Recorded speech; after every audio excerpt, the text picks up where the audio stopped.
And in this video presentation, it's going to be an interview of the difference, because I'm going to do very little talking indeed, maybe none at all.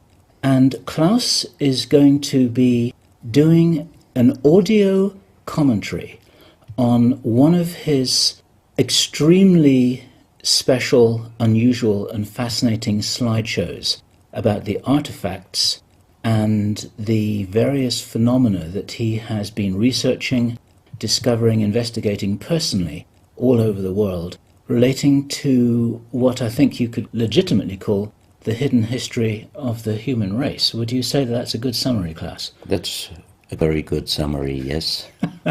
So I'm going to step back here, and what follows now, just kick back and enjoy this slide presentation, and Klaus is going to take you through his own journey. You can accompany him on his own journey through his own discoveries. And take it away, Klaus. What are we looking at here? I can see an array of pyramids. What's the significance? The significance is that you can find pyramids all over the world, on each continent.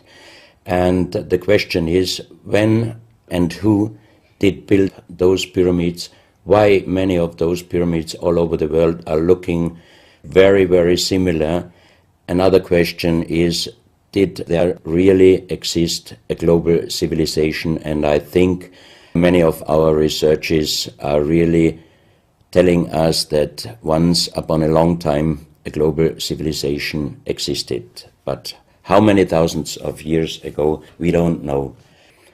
Most of the audience of Project Camelot may know about the story of one stone pyramid building found in 1984, 25 meters under the sea level in Japan, on the island of Yonaguni, which is the southeast Japanese island belonging to the Ryukyu island group.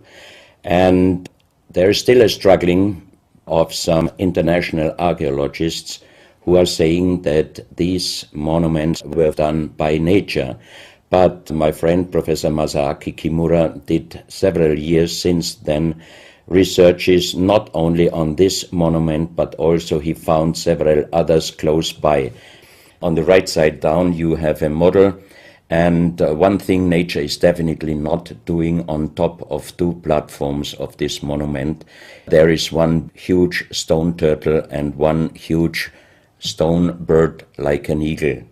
Nature is doing many things, but not such a precise, perfect monument. And the question is, where are all the stones? If nature would have done it broken down, where are those stones? There are also streets, and there was also found a stone stadium like a Roman Colosseum with stone seat rows and stone stairs. Nature is great, is doing many, many great things, but not such perfect buildings. Here you have the huge stone turtle, and you can see also how small is a diver against this big monument. Here you have one street with stairs going up. Here again a very close-up picture just to recognize the size of this huge monument. Here you can see some world maps. On the top, on the right side, you can see the Piri Reis map, which was used already long time before Christopher Columbus came to America.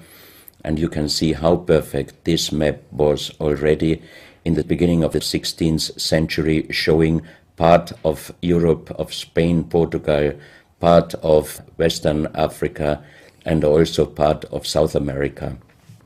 We do not know until now who was able to make such a perfect map already centuries ago.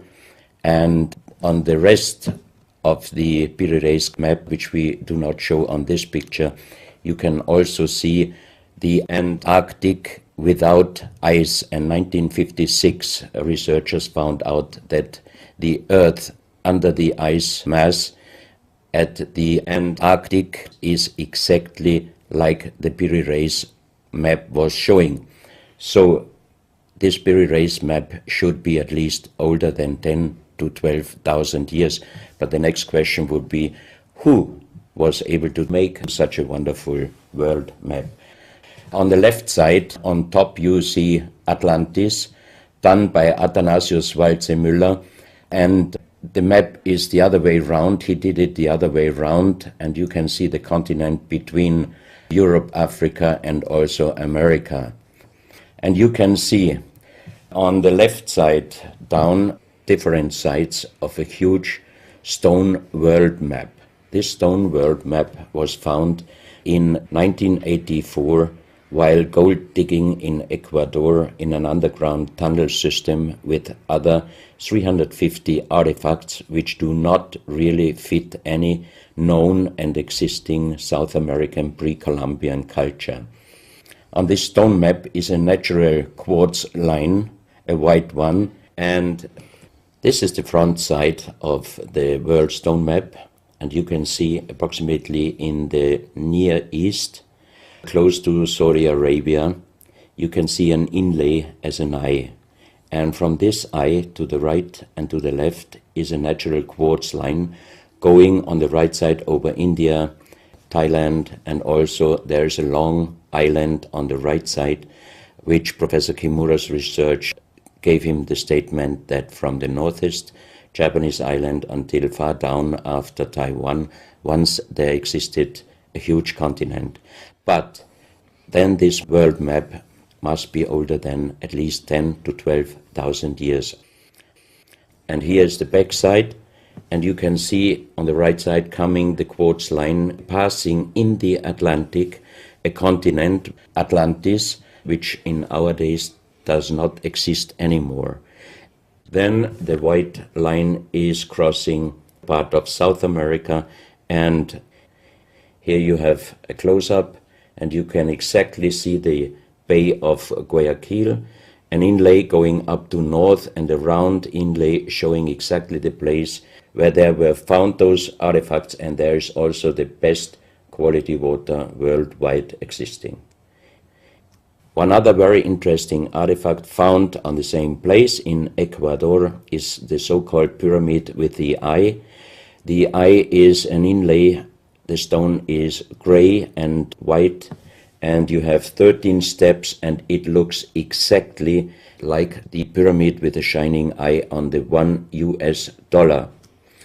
If you put this pyramid under black light, the eye is shining very strongly, and it looks really like an eye, but not real like a human eye. Here you have a close-up of the eye, and you can see the colors of the inlay.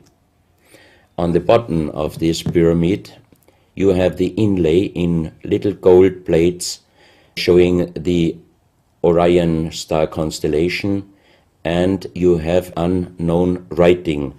The translation of Professor Kurt Schildmann, who was the president of the German Linguistic Association, and he was perfect in more than 40 languages. He was able to translate this writing. He called it pre-Sanskrit because it is older than the oldest writing. And the translation of these 4 letters you can see here, his translation is "the Son of the Creator comes." As we found the same writing on stones in certain countries like Ecuador, Colombia, Illinois, United States, Clausel, France, Malta in the Mediterranean, Turkmenistan, Australia, and in southern Calabria, Italy, just a few years ago. Always there are stones and ceramics, terracotta, with the same writing. That means this writing existed once worldwide, and that means there must have been a global civilization older than Sanskrit, older than 6,000 years. And Professor Schildmann also told me that this writing has a little similarity to the Indus writing and also to the Easter Island writing. And as he said, this is older than Sanskrit.